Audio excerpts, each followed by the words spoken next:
Well, hi there. Hello, how are you? I am one of your hosts. I didn't kill the other two this week. I am Frankie Valentine! Follow that, killer. Oh, yeah, we didn't see who was going to go second, but I am Patrick Caleri. And the best for last is Sarah Billiat. All right. And this is the Workshop Podcast. Now with my microphone upside down. Feels like I'm under a cow waiting for milk to fall out. I should have a bowl of cereal right here. Just like, please, sir, can I have some more? That is a very sickly cow. I don't know. I don't think you can drink from that cow. We got to put Bessie down. Her teeth's black. Some spores got into that one or something. I don't know. Spores. Pretty sure that's a video game somewhere. Oh, for sure. So how was everybody's week? Living the dream. Just the American dream, working 9 to 5. What a way to make a living. No, I have nothing to complain about my drive compared to Sarah's. Yeah. But it is. Victor complains about his drive. I just give him daggers because I'm like, your drive both ways is shorter than my drive one way. Shut up. Yeah. I'm going to sound like a really old man when I say this, but like I wouldn't mind it as much if people didn't drive so terribly nowadays.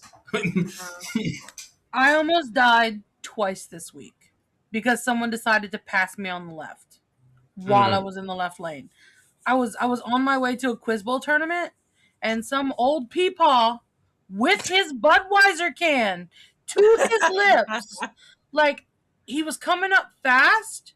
And where we live, like there's 4 lanes, there's 2 lanes going that way, 2 lanes going that way, and there's turning lanes in Lafayette by that Cactus restaurant place. Mm-hmm. And I thought homeboy was just gonna zoom through the red light and like take a sudden left.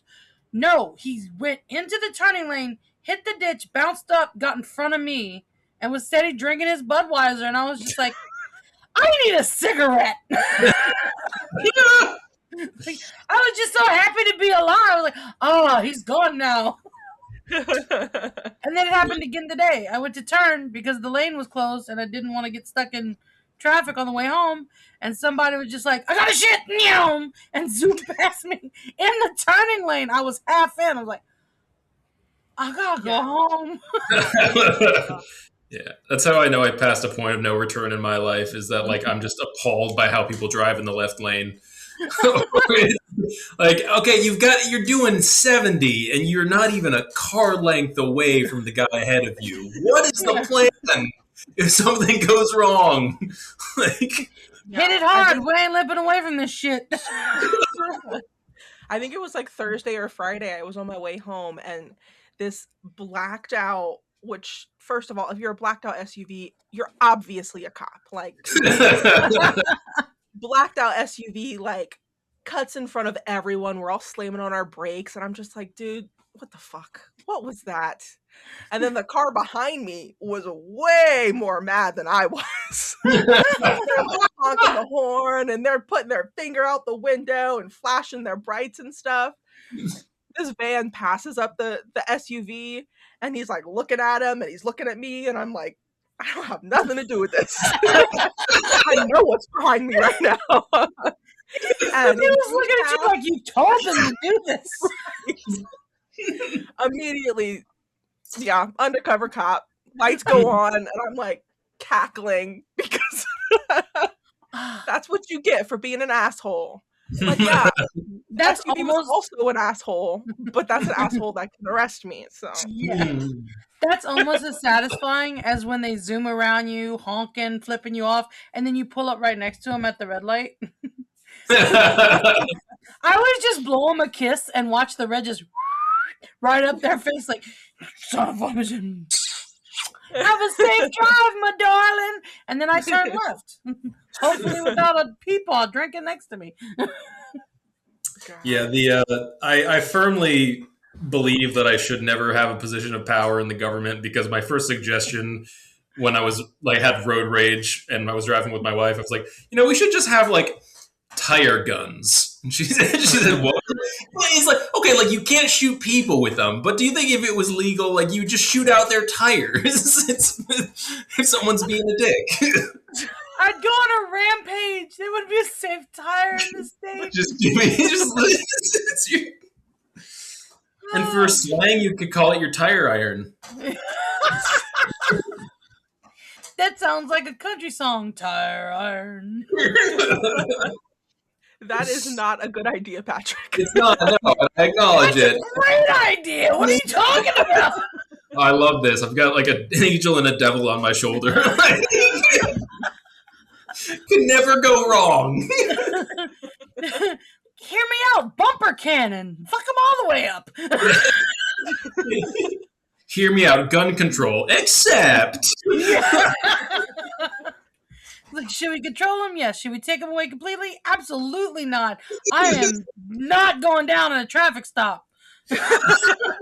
You can pry my tire gun from my cold hands. So yeah, from Mattel. Toy tire guns shoots Nerf. Do not give to children who have older sisters on tricycles.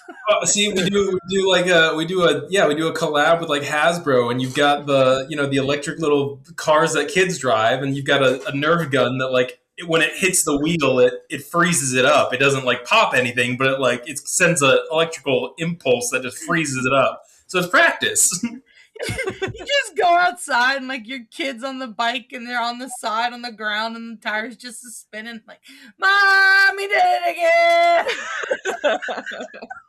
And it's just like, beep beep bitch, wang, because those things sound like an angry bumblebee. Now, see, that's perfect though. Now I've got my idea for my next novel. Like usually novels start with some big leap in technology. It's like, oh, aliens, or we discovered interdimensional flight. Mine's like just the invention of the tire gun, and we see how society collapses. So wait, I gotta know the logistics. Like, is it in the hood? Is it like a button you press and it heat seeks up, or do you have to like manually reach out and pew? Well, see, in this dystopia, I feel like it's a class indication as well, because I feel like if you can afford you might have a car-mounted tire gun, like that's the fancier. But if you're kind of strapped for cash, you just got something like literally strapped onto your dashboard that you have to lean out. And welcome back to our oversimplified version of Mad Max Fury Road. Dang it, it always turns into Mad Max. Somehow, if you add too many tire guns. Had he only been slightly perturbed, it would not have been as entertaining. Mildly annoyed Maxwell. And his friend ticked off Timmy. All right, well, we had a prompt last week. Write a love story that ends horribly.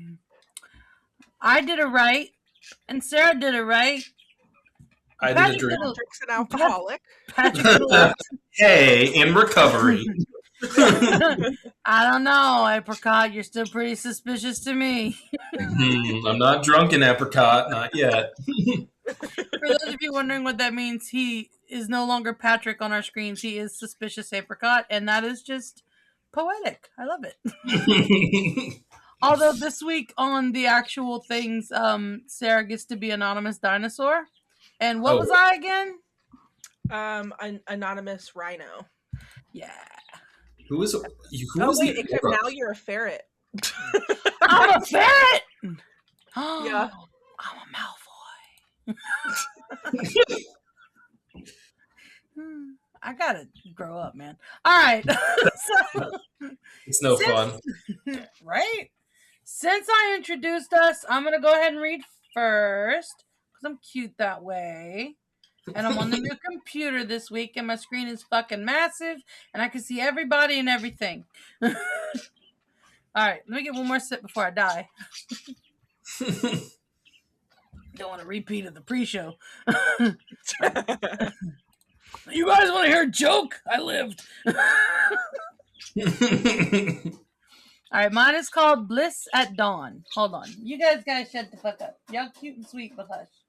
I can't hear myself think. All right. Mornings came too quickly those days. The sunbeams danced on his face as she snuggled into his arms. She kissed his chest and smiled. Good morning. It was good to be safe and sound in their own home. Months spent in and out of hospitals had taken a toll on their mental health and their lives, but not their love for each other. But their love for each other stayed strong. No, not yet. Not for another hour or so. He pulled her in tightly and kissed the top of her head. 5, 10, 90 more minutes, please. She giggled. All right, 3 more days. After another hour of snuggling and cuddling, she fell back asleep.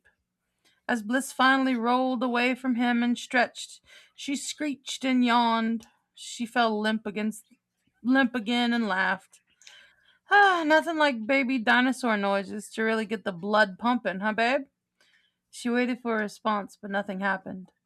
He didn't say a word, never moved, never blinked. The stream of kisses had come to an end. The doctor's office was cold and white, not a bridal white full of purity and love, but a sterile white full of cleanliness and fear.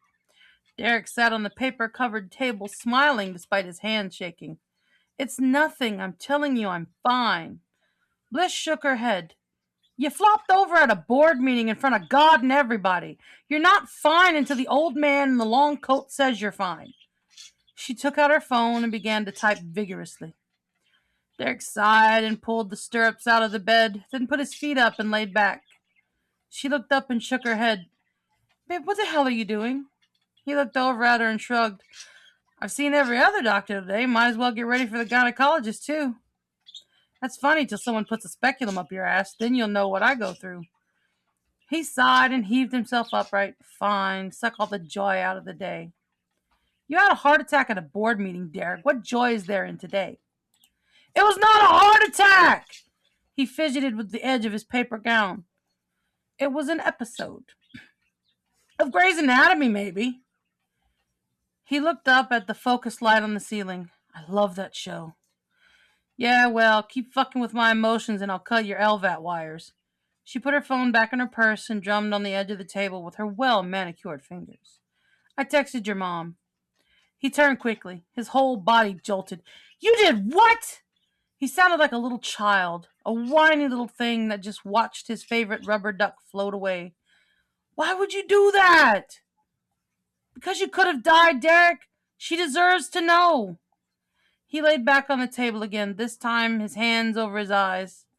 I can't believe you sometimes. I can't believe I married such a pussy. Why don't you go ahead and get them feet back in them stirrups, cowboy? You might get to see the gyno after all. Just then the door opened. I'm sorry, I saw Sarah laughing out of the corner of my eye. Just then the door opened and an older gentleman in a white coat came in and sat in the black chair by the computer. He asked a battery of questions that they had already answered with both the nurse and Bliss had answered for the receptionist as they got Derek into an exam room. He fiddled with a few pages of paperwork, then turned to Derek and said, We're going to admit you. All of the color drained from Derek's face, and his mouth went dry instantly. He tried to speak, but nothing came out. Bliss piped up. I'm sorry. I thought he only fainted. Why are you admitting him? Turns out it was indeed a heart attack. A small one, nothing to write home about, but still strong enough to take him off his feet. Nothing to write home about? Are you insane? My husband had a heart attack.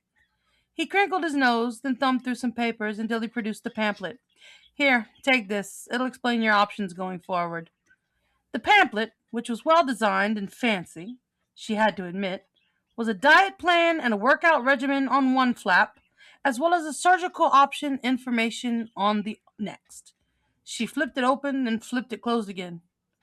Why can't you tell us anything? I'm just the doctor on call. You're being set up with a cardiologist who'll come see you in your room. With that, he nodded, gave a strange little wave, then disappeared through the curtain. They sat in silence for a moment. Bliss took the initiative to ask, What the actual fuck just happened? Derek had finally regained his composure enough to say, I had a heart attack. Babe, I know. That's what Einstein's stupid twin just told us. I'm 34, Bliss. He held up his wrist and patted it. His Apple Watch was gone, in the plastic bag, along with his nicest work suit, leather shoes, and wallet. I keep track of my eating. I make my 10,000 steps every single day. I eat like a fucking rabbit. I go to the gym every day, and I had a heart attack? It was her turn to be overly cool about everything. Only a small one. Bliss put her hands on his shoulders and rubbed gently the width of his back. It happens. My Aunt Martha died at 65 with a heart attack, and she worked out and ran marathons. She didn't have a heart attack, Bliss. She was hit by a bus. She sucked her teeth. I know, I was just trying to make you feel better. By telling me the story of a dead woman? I'm 34. We're trying to have a baby. I can't die yet. You aren't dying, baby. She put her arm around him and squeezed. I have a pamphlet. It's going to be okay.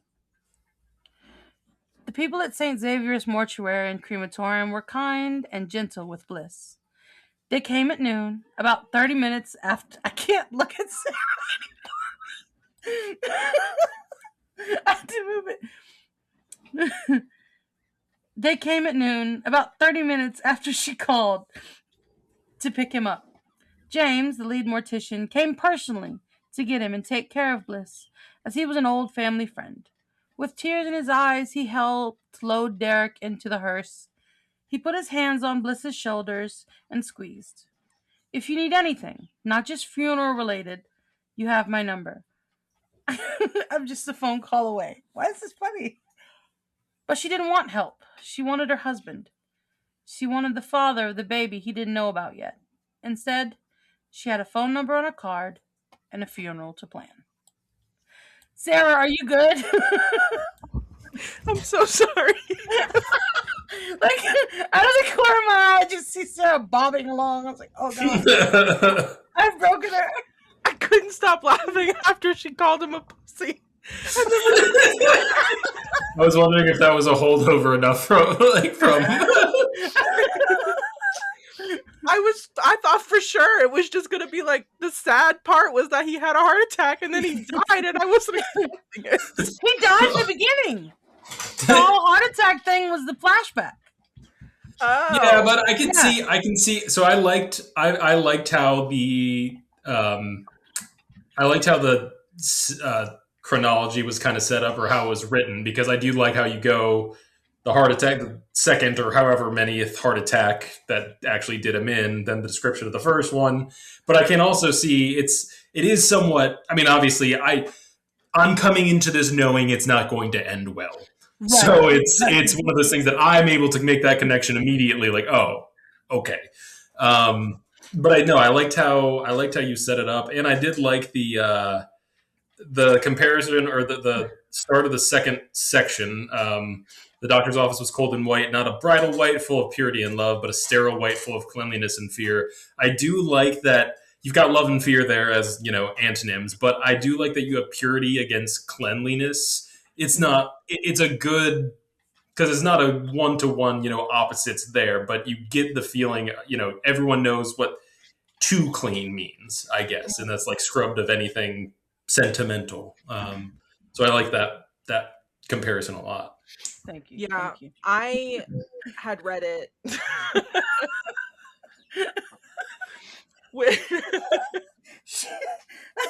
I'm sorry.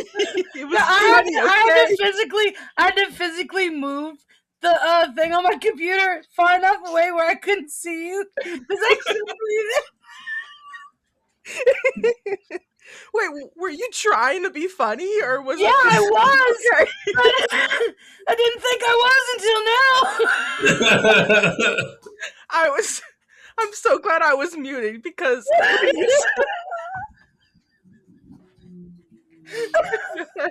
when you said, why don't you go ahead and get them feet back in the stirrups, cowboy? I was cackling.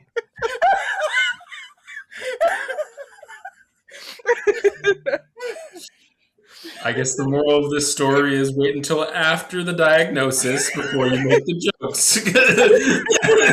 I mean, in Frankie's defense, she did. I just didn't catch on. Because I thought at the beginning, like, it was like the beginning of his like heart troubles or illness or whatever, and then it No, it was jumped the dead to last moment.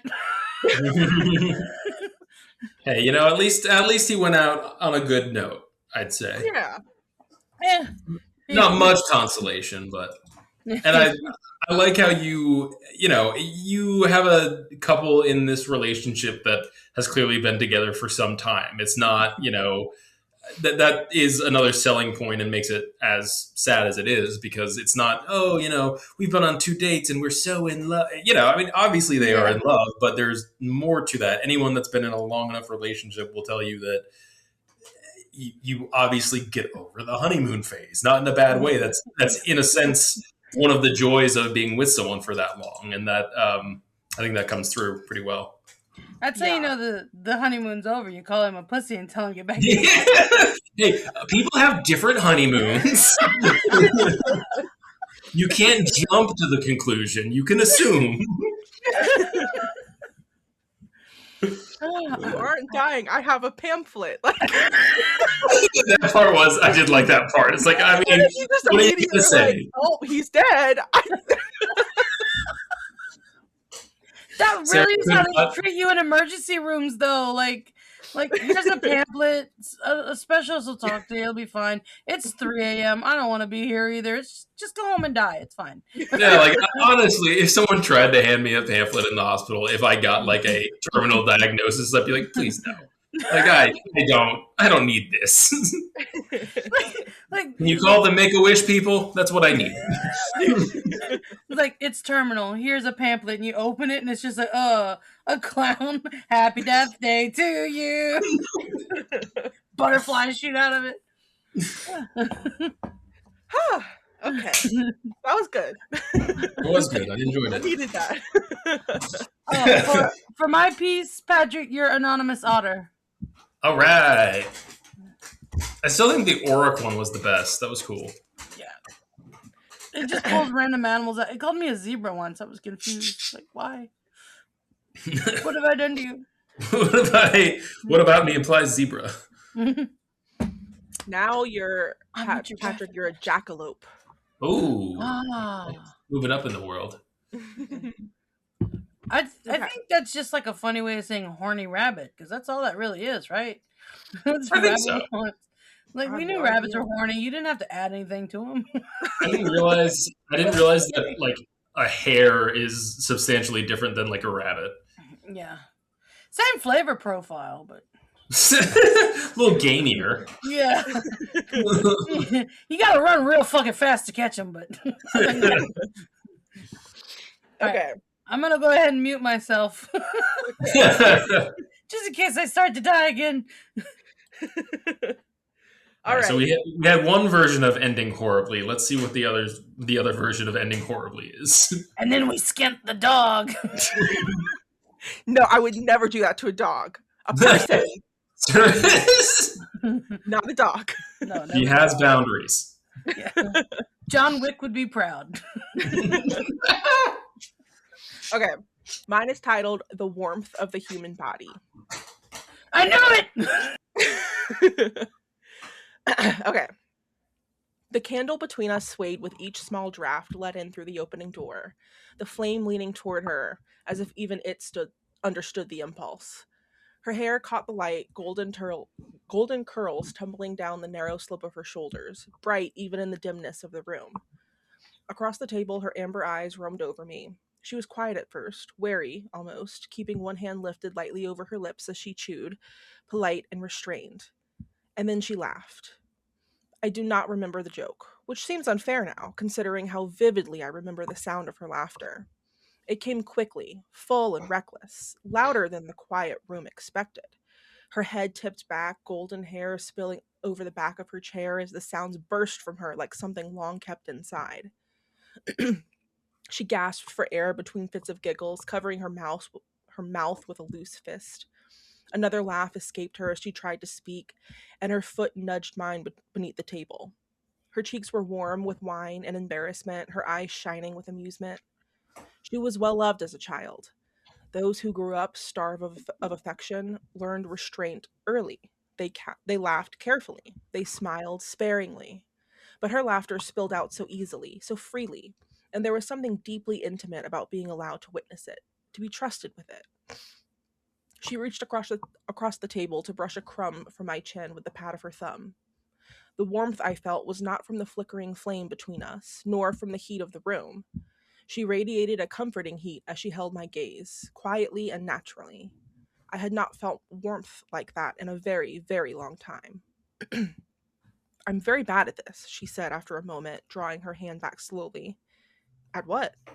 This, she motioned between us. Dating. She lifted her wine glass to her lips, watching the wine swirl around the base. It's been 3 years since my husband passed. She set her glass down. I'm sorry, I told her. She nodded, used to hearing the half-hearted apology from strangers. We were married for 7 years, she said, so it's just a little strange to sit here with someone new. I studied her fidgeting fingers and flickering lashes, the careful way she spoke of him. I would never ask to replace him, I said. Her eyes lifted to me. A heart large enough to love someone for that long, I continued, must have room for more than one story. She watched me carefully, her eyes shining, face flushing, warmth radiating in silent waves. I'd be honored to sit beside his memory. She laughed, a meek kind of laugh that warmed me inside. You're very good at this, she said quietly. She nudged my foot with hers once more. I slipped off my coat as we stepped out of the restaurant, draping it over her shoulders. It swallowed her, the sleeves hanging past her hands as she pulled it around herself with a small, grateful smile. We walked in silence down the empty street, amber streetlights glowing against her hair. Our hands brushed as we walked, warming me with each accidental touch. My home was quiet and dark, lit only by the moonlight through the windows. She stepped inside slowly, her eyes moving over the room with gentle curiosity. She slipped my coat from her fingers brushing mine again as she handed it back to me, our eyes meeting for only a second before she turned away. I flicked on a lamp, casting a dim light from the corner of the room. I watched her, the way one watches a small fire, attentively, acutely aware that something so warm, so beautiful, cannot last forever. She turned toward me again, the light reflecting off her smooth skin as she gravitated to me. Her hands rested lightly on my chest as mine cupped her face. She pulled me closer by the collar of my shirt, tilting her head upwards, her amber eyes flicking over me. Our kiss was slow, deep, curious. Her lips were warm and soft, her skin the same. She wrapped her arms around my neck as I held her closer, walking her backward toward the couch. She tasted of red wine, her skin hot, her eyes bright as I nibbled up the length of her neck. She did not understand what was happening as I laid her down on the cushion. There is always a moment of confusion here, when the mind refuses to accept what the body already knows. Her hands pushed against my chest, small and frantic, her breath catching in sharp bursts as her cheeks heated. But warmth is a fleeting thing. The human body burns brightly for a time, radiating life with careless generosity. It pulses beneath the skin and flushes across the cheeks. Her warmth stayed with me for a long while, even after she had stopped struggling, even after the room grew quiet and her shallow... Wait. I had... I'm sorry. I moved. I saw Frankie's face. I'm putting it right back over the screen. Her warmth stayed with me for a long while, even after she had stopped struggling, even after the room grew quiet and her shallow breaths had ceased, even after the first hint of coolness kissed her skin. And I held her there beside me on the couch, brushing those golden curls from her face, peppering soft kisses to her forehead until she grew cold. That is the tragedy of the human body. Its warmth never lasts. Oh no. She didn't make it. You can't now. Rigor mortis does set in. That was really, really good. I enjoyed that one a lot. Frankie, you want to go first? Okay. No, I looking at Frankie's face. I got to compose myself. It's okay. I really, I like the ambiguity at the beginning because again we're all going into this with the knowledge that okay, this isn't going to end well. Um, to me, I like the ambiguity at the beginning where I didn't know. I knew someone was up to something. I couldn't. But what I like about especially the opening paragraph is that it really leans into the femme fatale kind of trope where it's as equally as you have like male killers, you have the female, the alluring kind of thing. And so I was uncertain, okay, who's playing who's got the angle. I really also like the she was well loved as a child Yeah. paragraph break. That was a really good kind of subtle, like that's what made me key in, oh, it's this guy. Like that's an odd thing to think about unless you're psychoanalyzing or you've got some other kind of intent. Yeah. And it was very atmospheric. The whole thing had, it was, I could see what was going on, but I got the vibe of, dimly lit. I like all the references to fire because you've got warmth as such a thematic, part of it. No, I really, really, really enjoyed that. I will say there's it the part where he's talking about her ex-husband and then he says I'd be honored to sit beside his memory. There's part of me that just pictured the ex-husband up in heaven like, you motherfucker. Like, no, no, no, no, no.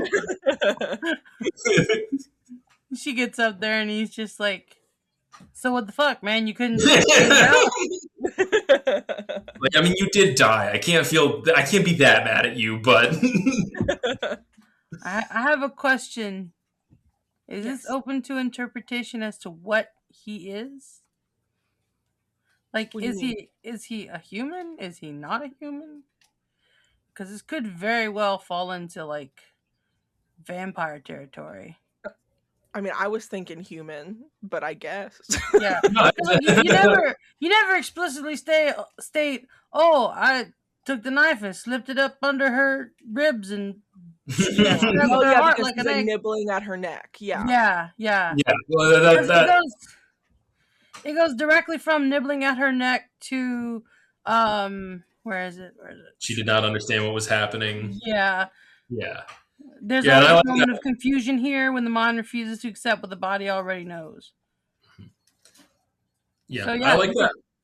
I kind of like that. I really like the ambiguity as well because you can picture it either way. I like that you don't go into detail about how it actually happens because I think that wouldn't work with the atmosphere you've built, which is again Right. very brooding. It's not overtly gruesome, but you've got the foreboding sense. Yeah. It like the beginning of it is very soft and it is a very, for lack of a better word, it is a soft piece. It's Mhm. not, there's not any harshness to it.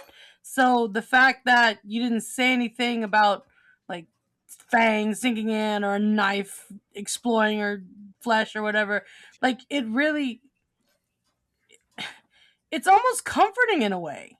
You know, like, oh yeah, she's That's kind fucking of what dead I was now. going for. Like a very like, I feel like the most disturbing killers, like like I was trying to like get in the mind of like a serial killer and Yeah, how like they would think that killing is like beautiful and like the body is beautiful.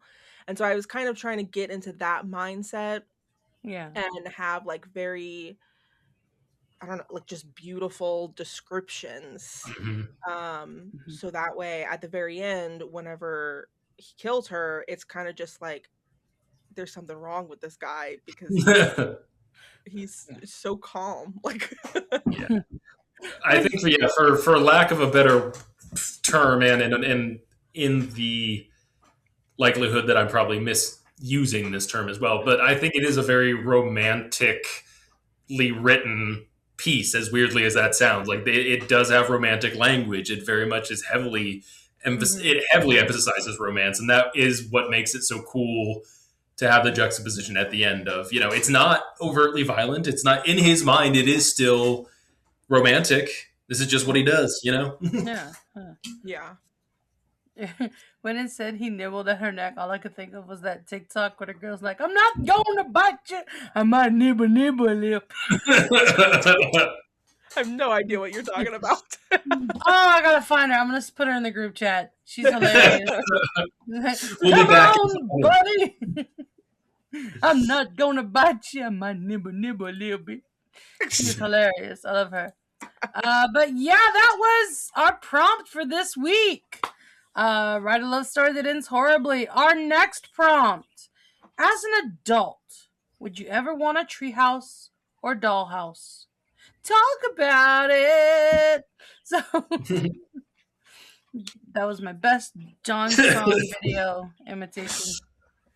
I'm curious about whether I don't know if this would be a good idea or not, but maybe at the end of the season we have to go back and look at the pieces anyways. Yeah. But it'd be interesting if we could like figure out what we thought was our favorite of our pieces throughout the season. Mine obviously was the one from today because it made Sarah just fucking break.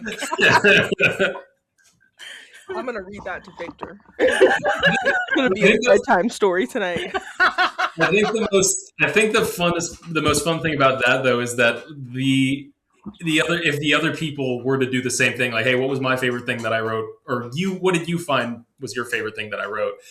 9 times out of 10, I've always found that they give an answer I don't expect.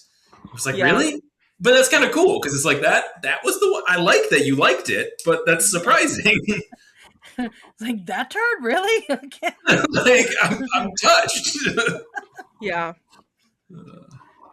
Again, the old woman with the glasses going, who wrote this shit? Comes to mind for me. Oh my. Yeah, things I don't think would work. People are like, oh, that's really good. And then the things that I try so hard to make realistic, just make it work, they're like, you know, that This can't is really shit. happen, right? Yeah. Right. Like, I was gonna enter a contest once.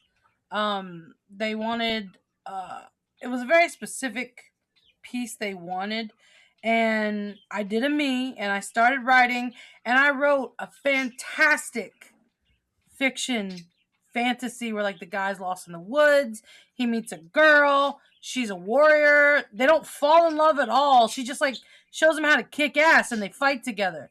I go back, I forgot I was writing for some neckbeards. It was like, he has to have sex with her within 2 days of meeting her and blah blah blah.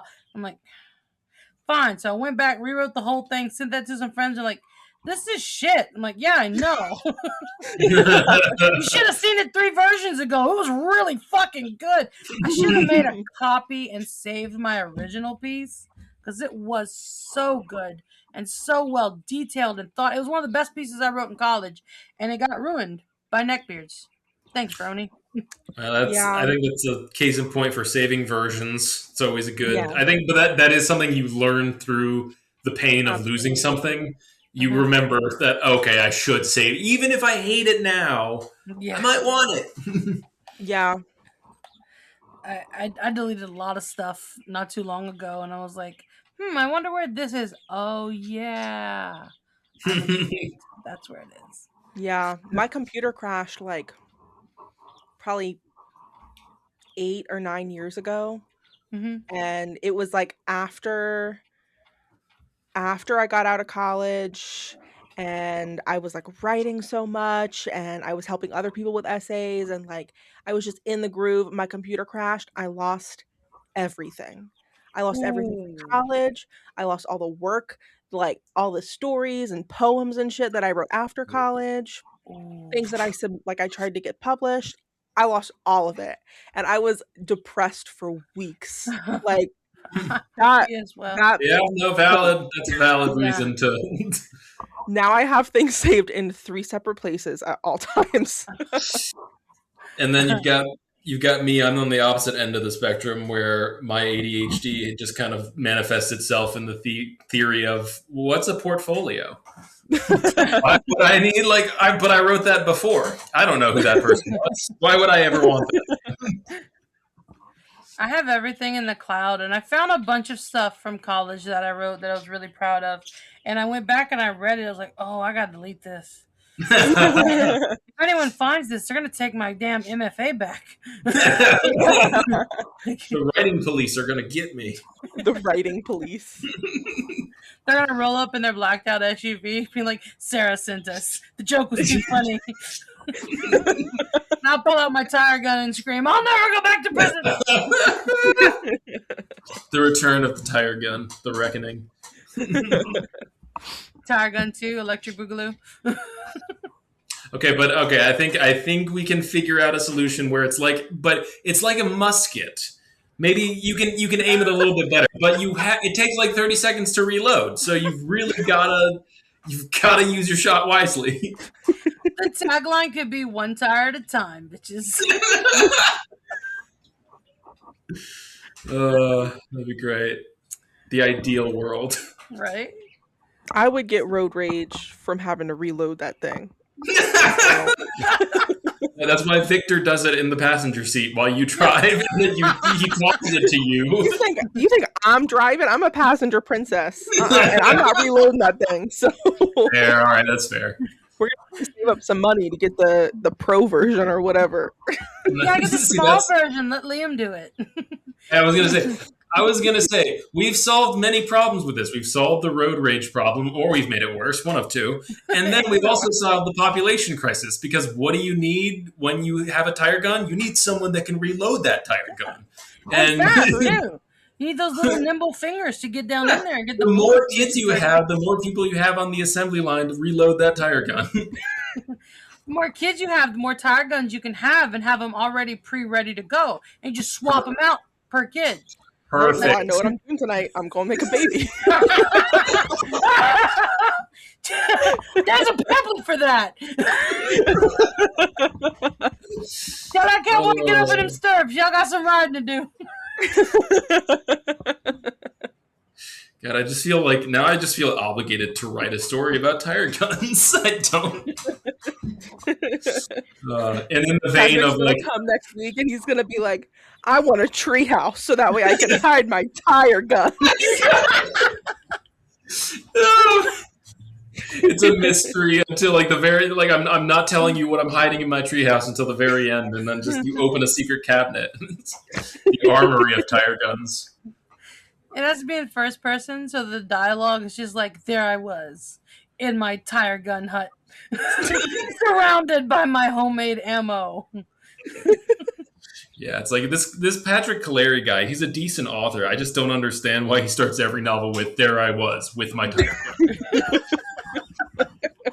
None of them even in first person. We don't understand. Yeah, the rest of the book isn't even but Clint Eastwood definitely plays the tire gun. Yeah. Tire gun. Pew pew, son of a bitch.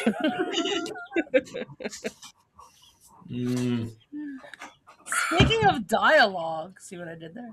Wow. Nice. Transition. Right? Exposition. I hate dialogue exposition. Right, Yeah, bro? I think it has its certain niche places that it can work. Now, If you do it normally, well. yes, normally I agree with you in the sense that we've talked about, which we did a great job talking about it before this show started recording. Yeah. We could have just kind of waited half a minute. Yeah, we could have. Yeah, that But was why my. do that? We weren't gonna. We had to have but the rep conversation before we broke Sarah. I'm gonna go to bed thinking about this. Sorry. Oh no, she's having a fit again. Patrick, the show's up to you now. We're going. Oh no! Well, all right. Do I have 20 minutes in me? I think I can do this. So we're going to talk about tire guns.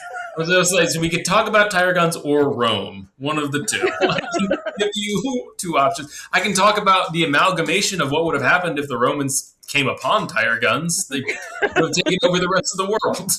Achilles would have been fucked from day one. Oh my gosh, you're right. No, but talking back to dialogue as exposition. No, you're right that in a lot of situations it's sloppy, it's clunky, it's a way to kind of ham-fistedly get information across to your readers, and 9 times out of 10 they can tell. My familiarity with, or the way I like it, comes from the books I read, like that were old fantasy kind of things, where someone's telling a story. I enjoy that type Yeah. of Yeah. exposition because, in a way, that's a way to depart from the normal tone of the piece you're using and go into this character's voice. Um, Right. but that's really the only. I'm sure there are other exceptions, but to me, that's the only exception that I personally enjoy. Is like here, let me tell you a tale. Yeah.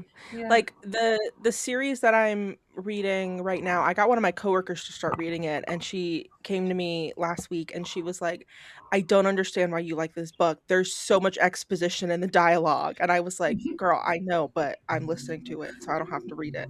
And I love the details, so I'm not going to stop.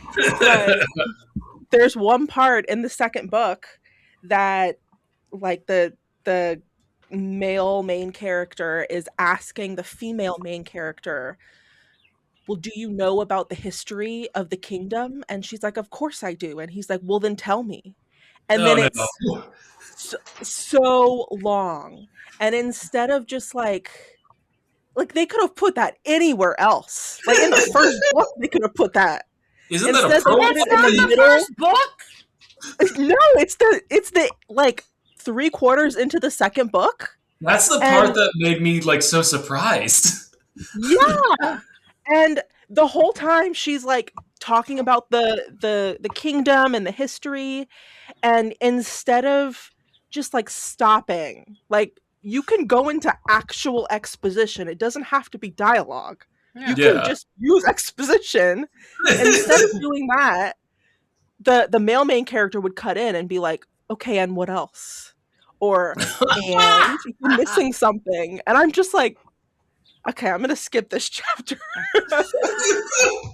Because like that's such a lazy way to do it. Yeah. Why would you do it like that? And the placement and the timing, that's just hilarious to me. Like, she tells this whole thing, and then the peasant underneath is like, wait, were we operating without this knowledge this entire time? Like, why? What? And also, that also tells me as a reader, oh, okay, something in this exposition dump is gonna be important in the like climax. You're explaining it because you feel like you need to right now. That doesn't feel like a natural world building. No, No. it doesn't. And what's crazy is like she does such a good job at building the world. She could have not used that and people would have understood. Like it's Mhm. not like everything that's said in that big ass exposition dump was already kind of known. It was just a little bit more explained. So like Mm. why are you could have saved like 4 pages. What Word are count. She had to I make hate. word count. Well, they're already so long. It's like a 12-hour book. I Well, she have had to only had it at wonder. 10 hours. She needed 2 more. I have to wonder how much of that is. It could be either the writer or the publishing house. I wonder how much of that comes down to them not trusting their readers, like that. I The don't need, know. maybe it was like a. It could have been an editorial choice where it was like, I don't know if you were clear enough. It's like, no, Mm. I've spelled it out. Like, you just have to pay the barest amount of attention to what's going on in the background to get this. Yeah. Yeah.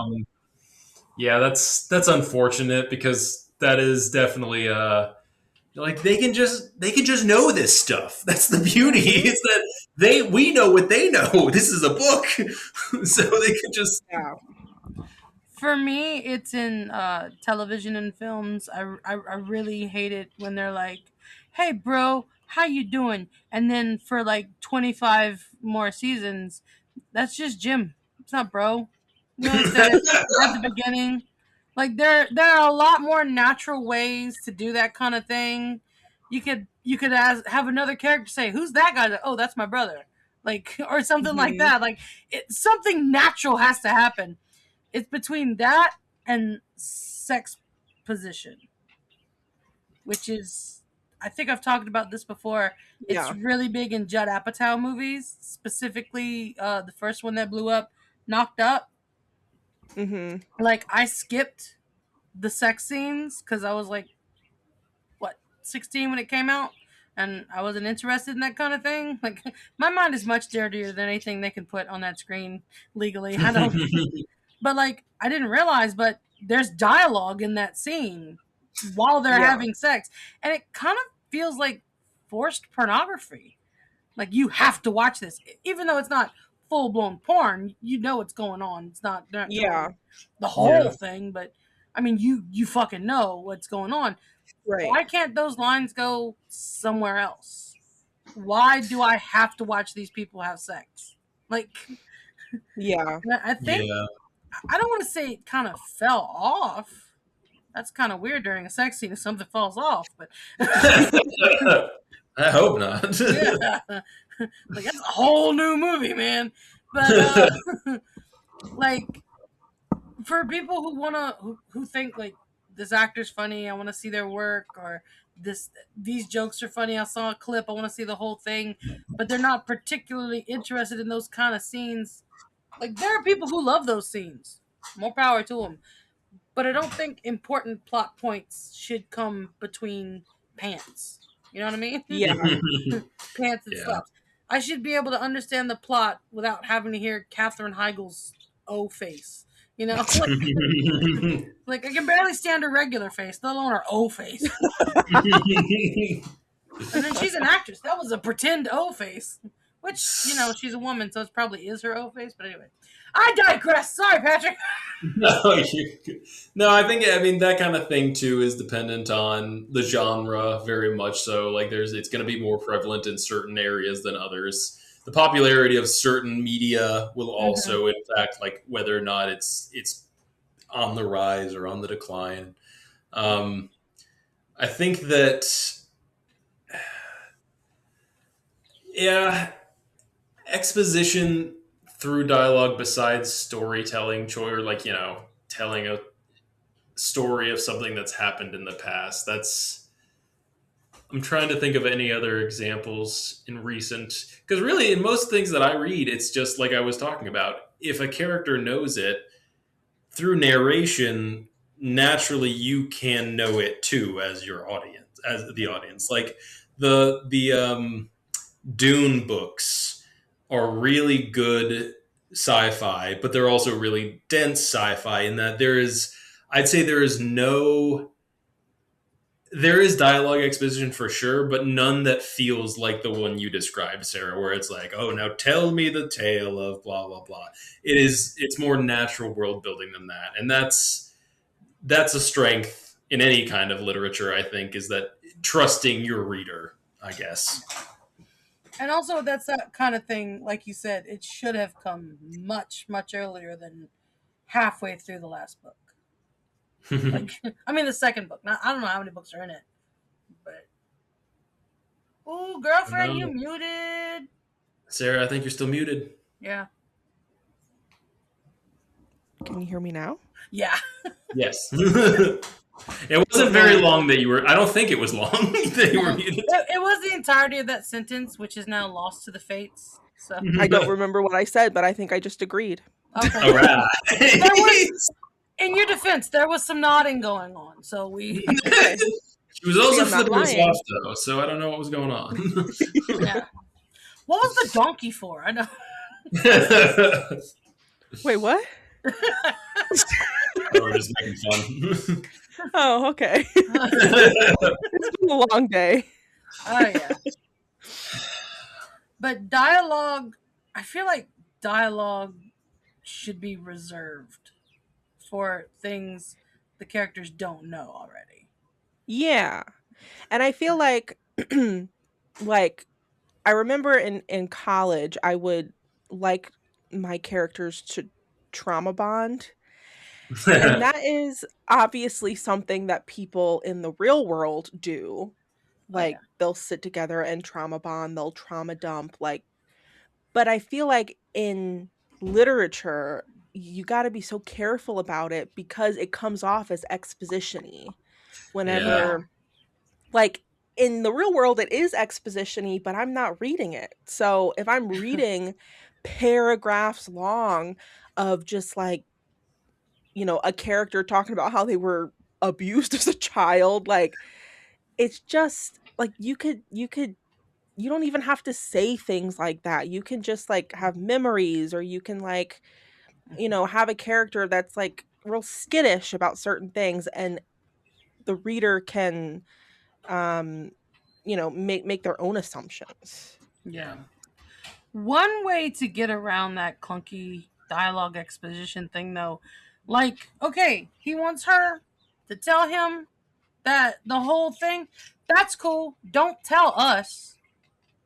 Show us. Like, make it its own scene. Make it a flashback. Use that conversation as a frame. Don't just sit there and say, and then he found a horse, and then he rode the Yeah. horse. Like, show me the goddamn horse. Damn it. Yeah. I think there are some instances I like you when you've got a combination of using the best stories use a combination of dialogue and just description to lead the exposition. I think that there are, I'm trying to think of a specific example, but I can't really. Sequences when an entire plot twist or plot point does hinge on a character saying something different than you expect, if that makes sense. If you're in the whole like secret villain twist reveal or something, I enjoy when an author can use a single line of dialogue to flip a situation on its head. I think that's a good example of exposition.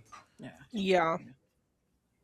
The example I was thinking, which wasn't dialogue necessarily, but I was thinking back to Sarah's piece when, again, the guy just saying she was well loved as a child. Like that to me, I was just, alarm bells went off. So Yeah, I feel like anytime you have something that, like, whether it's dialogue or exposition or like whatever, anytime you have some type of narration that can have a double meaning or has some type of just something underneath the surface, like that's what makes it a good piece, a good phrase, a good sentence.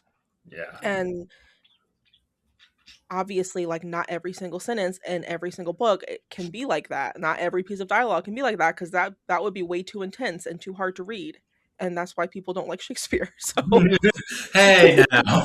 We started Macbeth today. I was going to say, was this entire episode just like a long-winded way of getting to a dig at Shakespeare? Because it's a play, though. You can't do anything else. Yeah.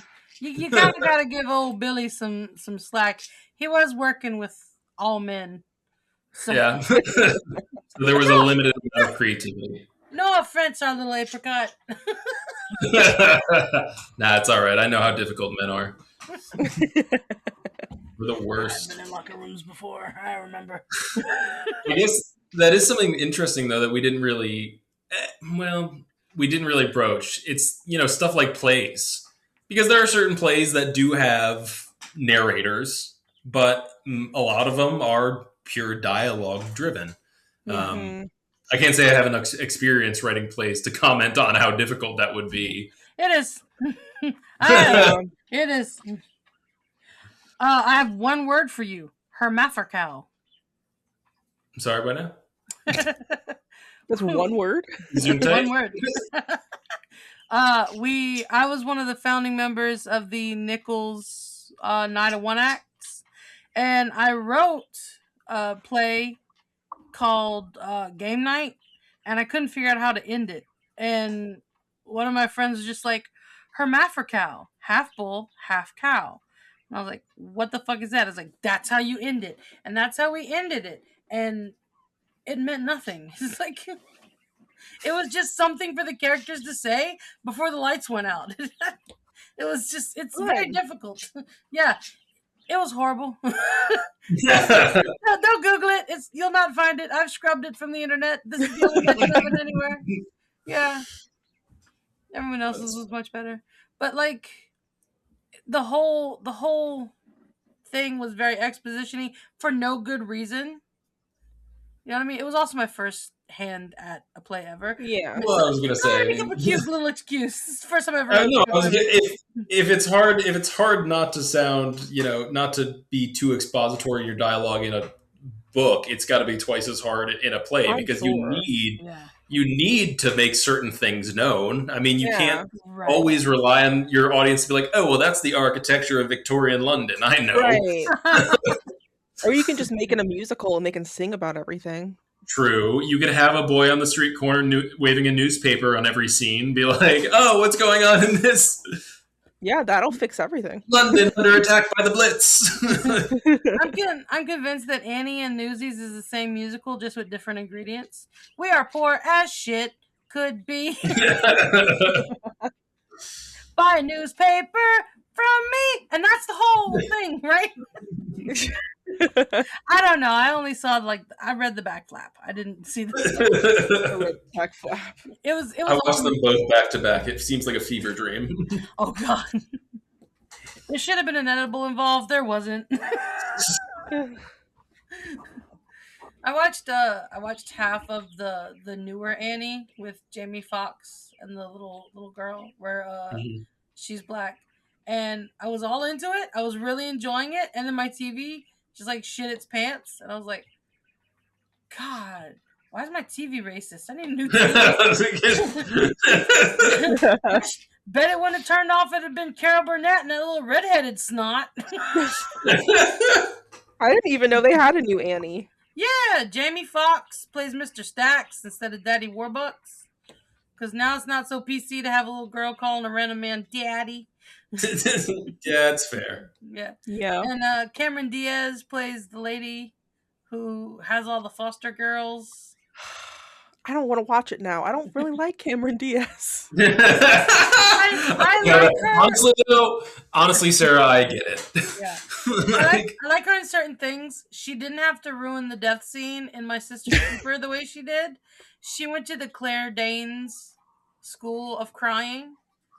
Because if you've ever seen the 1994 Romeo and Juliet, when she wakes up and Romeo's there dead, and she goes, and, like, all my students were, like, all into it, and they're like, oh, she's gonna wake up, he's gonna be dead. And she went, and they're like, the fuck, Miss Frank? Oh, no! Like, I usually don't let them curse in my class, but that day I was like, yeah, I'm not gonna tell you anything, because that's BS. That's...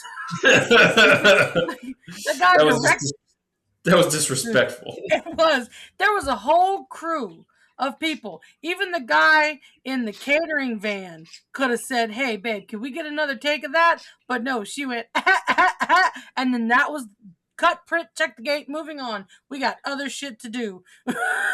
Like, they only had John Leguizamo for the half day, so they had to hurry up and film that to get back to... Speaking of movies, have y'all read Wuthering Heights? No, but I like the Kate Bush song. I did a very long time ago. I need to kind of revisit it, but yes, I'm aware. It's in the to read pile. Well, yeah, there's a movie now, and I haven't watched it, but I saw the trailer yesterday, actually, and they turned Wuthering Heights, which I hate that book. They turned it into smut. They turned it into smut. They know what sells. They know what sells. Haven't you ever wanted to fuck a ghost? It's fine. Ooh, I'm gonna come. I mean, that's. I guess that's not that surprising. Honestly, though, do we think that's a natural outgrowth from Bridgerton? I hated the first season of Bridgerton so much. I didn't even watch Bridgerton. But I can imagine that had a little bit of impact, like that. You cannot deny the popularity of historical banging smut, for lack of a better term. Like there's that Outlander series that I'm pretty sure is essentially just smut. Probably, yeah. I just I've read Wuthering Heights 2.5 times. I read it once. once out of curiosity, once out of spite, and half out of I forgive myself. I read it once as a freshman, hated it. I read it once as a senior because I needed to refresh myself, and I also hated it.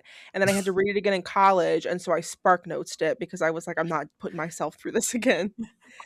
And like, obviously, it's a classic book. So why would you go and put fucking Margot Robbie and Jacob, what is it, Elordi? Like, He's too young first for me of to know. all, that doesn't make sense. And second of all, why are you putting smut everywhere? Like, why are they like grinding on each other? Because I don't remember his name. There's a little comedian. I'm saying little. He's a grown ass man. But I was gonna say he's like a very normal sized individual. he's a pocket sized. I was like Kevin Hart. No, not Dwayne's dick. No, there is a comedian out Russell something, not Brand. Russell Davies? No. I'll find it. But he says that we were going into another recession. And then all of a sudden people started spending money when 50 Shades of Grey came out. So they buy the book.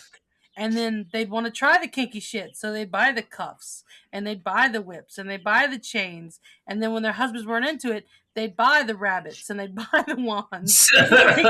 So, horny moms successfully wanked us out of a recession. So we're chasing that high of we're not all going to be poor anymore. There's a supply and demand, and we need it so bad.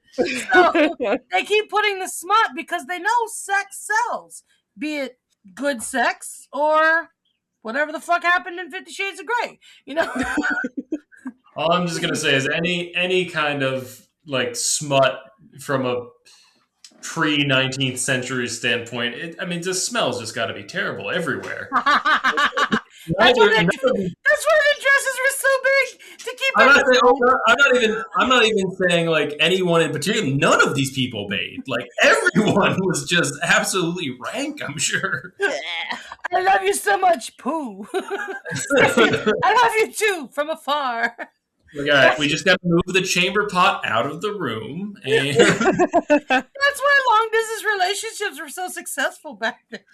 It was honestly hotter than the real thing. Yeah. Go look at War, honey. Oh, God, thank God he's gone. Toothbrushes haven't been invented yet. Good God. It was actually better to just imagine it back then. Right? Yeah.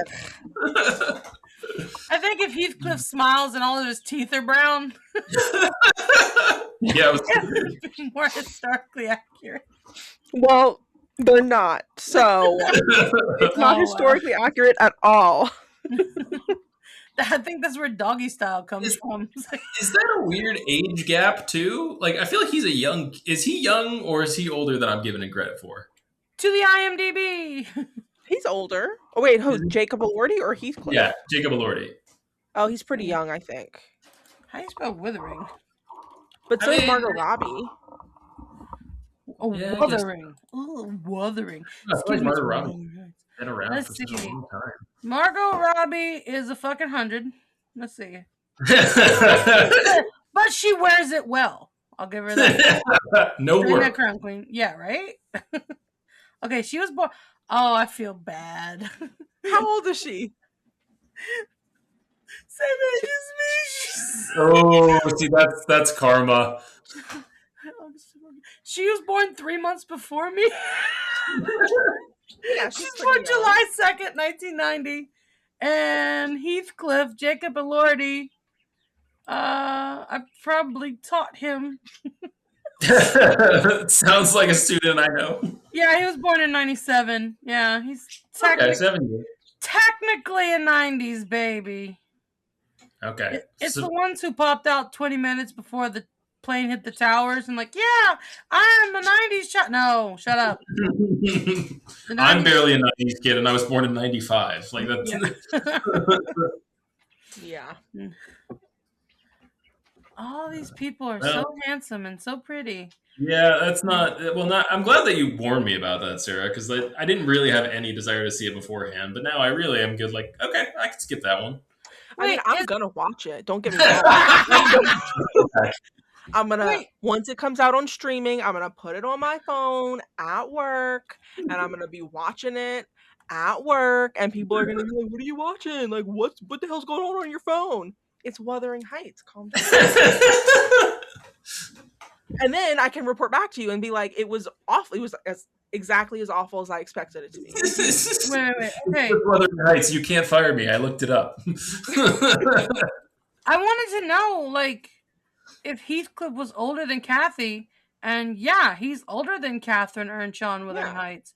Although their exact birth dates are not explicitly stated, it is generally understood that Heathcliff is approximately 1 year older. Okay, 1 year is not a big thing. I was thinking he was like in his 50s and she was in her 30s or something like that. But then I remembered back then that kind of shit didn't matter. Also, Because they all look like they were ancient. yeah, I think this is another situation where, too, like again, the people making this film, no one's gonna trust the audience to be interested in an actual faithful adaptation of Wuthering Heights. Like it's imagined that won't sell now, but we're gonna use the name and the Vegas outline of the plot to. Yeah. What really frustrates me too is it's marketed as Wuthering Heights, but it has quotations around it. So it's like kinda That's Wuthering awesome. Heights. That's awesome. That's terrible. Whenever Okay. the trailer ended, I was at my sister's house. The trailer ended, and I was like, "Why the fuck are there quotation marks?" And she's like, "That's because that was not Wuthering Heights." That's Also, what our lawyers recommended. yeah. Like, we don't want you to lose everything, so, just maybe stick some M dashes on there. See what happens. Wuthering Heights. That's the meme of we have Wuthering Heights at home. Yeah. And then one of the questions people also asked, did Catherine sleep with Heathcliff? No. In Emily Bronte's novel Wuthering Heights, Catherine and Heathcliff do not sleep together. Their relationship is characterized by intense, passionate yearning, not physical consummation. Though they share kisses and deep emotional bonds, with their lack of sexual intimacy fueling much of the story's conflict and their destructive actions. While some Yeah. modern adaptations add explicit scenes, a boinka boinka boinka, the original text focuses on their powerful spiritual and emotional connection, which is complicated by Catherine's marriage to Edgar Linton and also her fucking death.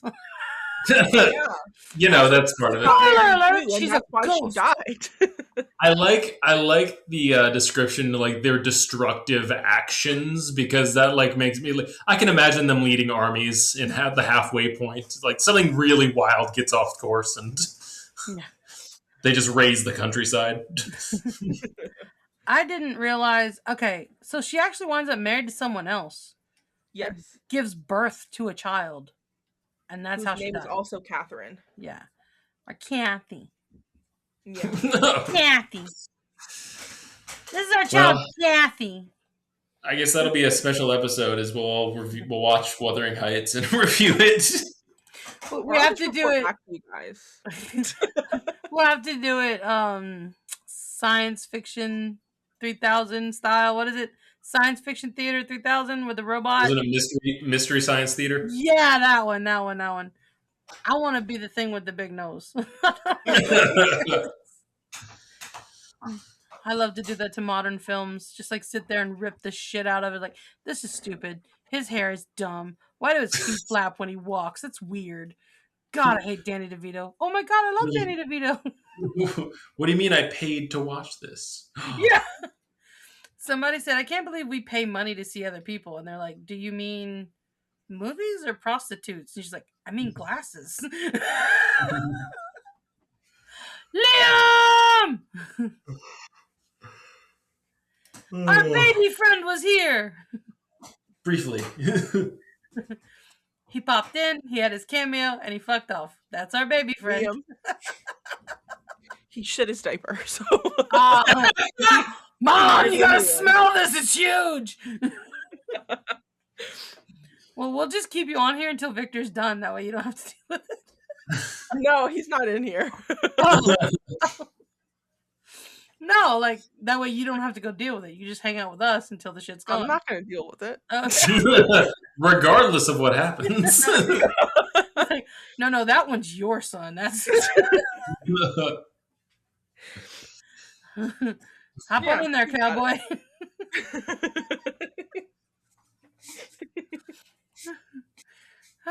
Well, have we come to a natural end? I think so. We podcasted the shit out of this episode, man. Made up for the short, only 1 hour episode last week. Right? Everyone gets an extra 15 minutes this week. Whoop whoop! We did the thing. Our 3 listeners. Hey, actually, we only have 2 now because my my brother-in-law said, "I don't think this is for me," and I said, "That's fair." That's fair. That's a fair assessment. He still has to listen to this episode though, just to hear the stirrups comment. I'll send it to him and I'll say, "Please listen to this for me." Yeah. Listen to Sarah have a little minty bee in the background. I'm so glad I was muted. Me too, because if you'd have cackled, I'd have been done. Like, you know what? This fucker's in the Discord. You guys read it.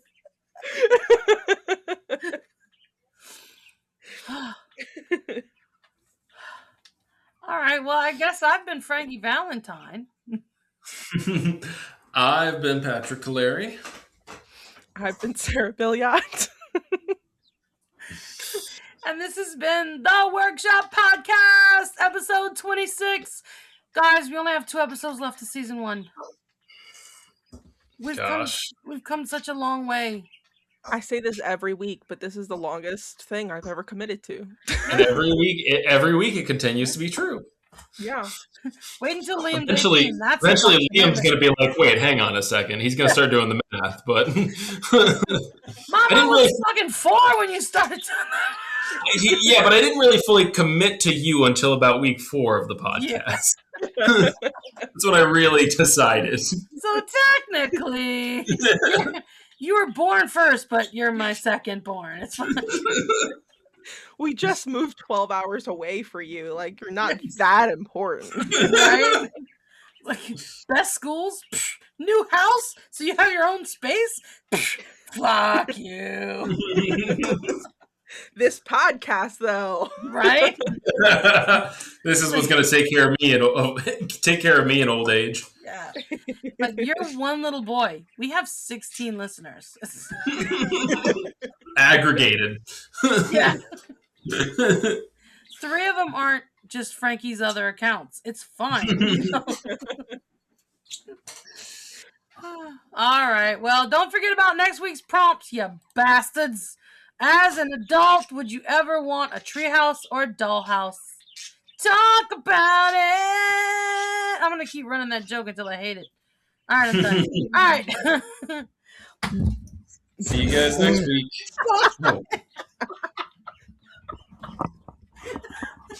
Frankie just hit the shit out of her face with her microphone. This whole episode is a foxy fucking shambles and I'm over it. Oh, bye, y'all. Bye.